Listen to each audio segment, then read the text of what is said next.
வணக்கம். 2வது ஆண்டில் அடியெடுத்து வைக்கும் நற்றினையின் 366வது செய்தி சேவை. மே 23, 2016. வைகாசி மாதம் 10ஆம் நாளில் நாளேடுகளில் வெளியாகியுள்ள முக்கிய செய்திகளை தொகுத்தளிப்பவர் அறிமுகம் சி. சசிகுமார். தமிழக செய்திகள்.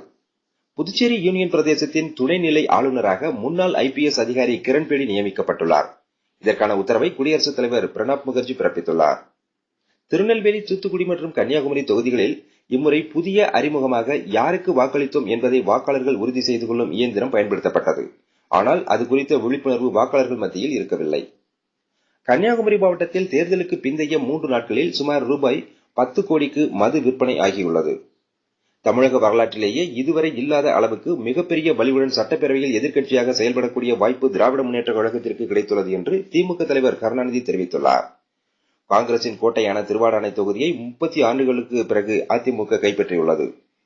கோடை விடுமுறை முடிவரும் தருவாயில் கொடைக்கானலுக்கு சுற்றுலா பயணிகள் வருகை அதிகரித்துள்ளது. இதையடுத்து இந்த வார இறுதியில் கோடை விழாவின் முக்கிய நிகழ்ச்சியான மலர் கண்காட்சியை நடத்த முடிவு செய்யப்பட்டுள்ளது.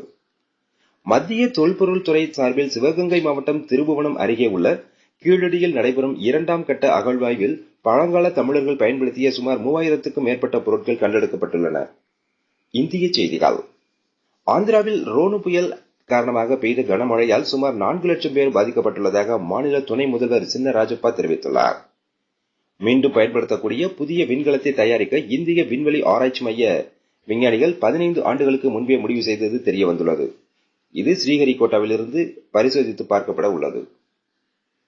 மாநிலங்களவையில் 57 உறுப்பினர் பதவிகள் ஜூன் மற்றும் ஆகஸ்ட் மாதங்களில் காலியாகின்றன. மொத்தம் 15 மாநிலங்களில் காலியாகும் இந்த பதவிகளுக்கான தேர்தல் வரும் ஜூன் 11ஆம் தேதி நடைபெற உள்ளது.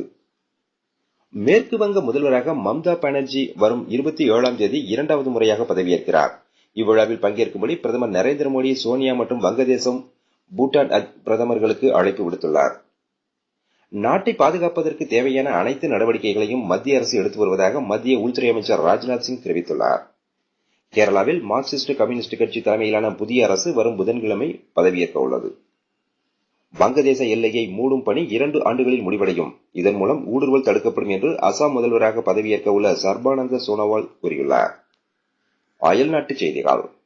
இந்தோனேஷியாவில் எரிமலை வெடித்து சிதறிய பகுதியில் இருந்து மேலும் சில சடலங்கள் கண்டுபிடிக்கப்பட்டுள்ளன. இதனால் உயிரிழந்தோர் எண்ணிக்கை 6ஆக உயர்ந்துள்ளது. வங்கதேசத்தின் தெற்கு கடற்கரையை தாக்கிய ரோனு புயலுக்கு 24 பேர் பலியாகியுள்ளனர். 100க்கும் மேற்பட்டோர் காயமடைந்தனர். மேலும் 5 லட்சம் பேர் பாதுகாப்பான இடங்களுக்கு அனுப்பப்பட்டுள்ளனர்.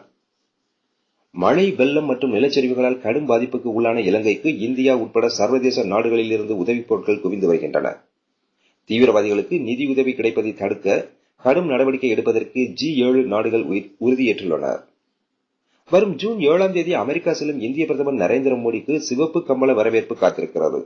அமெரிக்க நாடாளுமன்ற கூட்டத்தில் உரையாற்ற வருமாறு அந்த நாட்டு அரசு பிரதமர் நரேந்திர மோடிக்கு அழைப்பு விடுத்துள்ளது.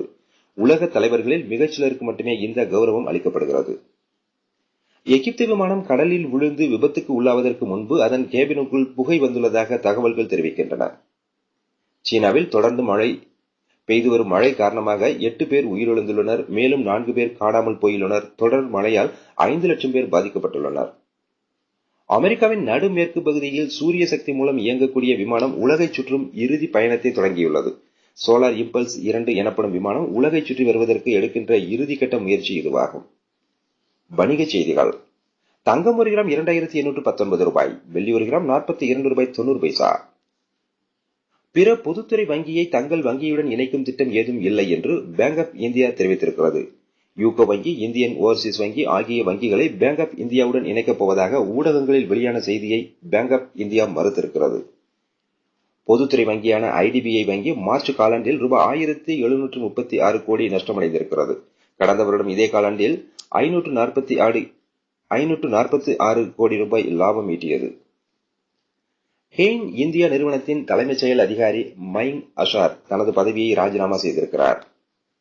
ரிலையன்ஸ் கம்யூனிகேஷன்ஸ் மற்றும் ஏர்செல் நிறுவனங்கள் இணைவதற்காக ஒப்பந்தம் போடப்பட்டன. இந்த ஒப்பந்தம் காலத்தை மேலும் 1 மாதத்துக்கு இரு நிறுவனங்களும் நீட்டித்துள்ளன. பேமெண்ட் வங்கி தொடங்கும் திட்டத்தை கைவிடுவதாக டெலினார் பைனான்சியல் சர்வீசஸ், IDFC வங்கி மற்றும் திலீப் சாங்வி ஆகியோர் கூட்டாக அறிவித்திருக்கின்றனர். இந்தியாவில் பிரீமியம் ரக போன் விற்பனையில் அமெரிக்காவின் ஆப்பிள் ஐபோன் விற்பனையை விட அதிக எண்ணிக்கையில் சாம்சங் ஸ்மார்ட் போன்கள் விற்பனையாகியுள்ளன. பட்ஜெட் விமான நிறுவனங்கள் சலுகை கட்டணத்தை அறிவித்ததை அடுத்து பொதுத்துறை நிறுவனமான ஏர் இந்தியாவும் கட்டண சலுகையை அறிவித்தது. குறிப்பிட்ட காலத்துக்கு இந்த சலுகையை ஏர் இந்தியா அறிவித்திருக்கிறது. உள்நாட்டு போக்குவரத்துக்கு ரூபாய் 1499 மட்டுமே பயணம் செய்ய முடியும். இந்தியாவில் ஆப்பிள் ஐபோன் தயாரிப்பு ஆலை அமைப்பதற்கு தான் ஆர்வமாக இருப்பதாக நிறுவன தலைமைச் செயல் அதிகாரி டிம் குக் பிரதமர் நரேந்திர மோடியிடம் தெரிவித்தார். விளையாட்டுச் செய்திகள். ஆண்டின் 2வது கிராண்ட்ஸ்லாம் போட்டியான பிரெஞ்சு ஓபன் டென்னிஸ் போட்டி பிரான்ஸ் தலைநகர் பாரிஸில் இன்று தொடங்குகிறது. இந்த தொடரானது ஜூன் 5ஆம் தேதி வரை நடைபெறுகிறது. உலக குத்துச்சண்டை சாம்பியன்ஷிப் போட்டி கஜகஸ்தான் தலைநகர் அஸ்தானாவில் நடைபெற்று வருகிறது. இந்த போட்டியில் ஏற்கனவே 5 முறை சாம்பியன் பட்டம் வென்ற இந்தியாவின் நட்சத்திர வீராங்கனை மேரி கோம் தோல்வியை தழுவினார். ஒலிம்பிக் போட்டி வாய்ப்பை இதனால் இவர் இழந்தார். சஷாங்க் மனோகர் தலைவர் பதவியை ராஜினாமா செய்ததை அடுத்து இந்திய கிரிக்கெட் வாரியத்தின் முன்னாள் செயலர் அனுராக் தாக்கூர் புதிய தலைவராக தேர்வு செய்யப்பட்டுள்ளார். ஐபிஎல் கிரிக்கெட்டில் 7வது இடத்தில் முடிந்த புனே அணியின் கேப்டன் தோனி தங்கள் அணி முழுதும் தோற்கடிக்கப்படாதது குறித்து திருப்தி அடைந்ததாக தெரிவித்தார். திரைச்செய்திகள். அமிதாப் பச்சன் நவாசுதீன் சித்திக் நடிக்கும் தீம் த்ரில்லர் படத்தில் நடிக்கிறார் வித்யா பாலன். கபாலி படத்தில் ரஜினி ஜோடியாக நடிக்கிறார் ராதிகா ஆப்தே. தோழா படத்துக்கு பிறகு கார்த்தி நடித்து வரும் படம் காஸ்மோரா. நயன்தாரா, ஸ்ரீதிவ்யா, விவேக் உட்பட பலர் நடிக்கின்றனர். இத்துடன் நற்றினையின் இன்றைய செய்தி சேவைகள் நிறைவடைகின்றன. நன்றி, வணக்கம்.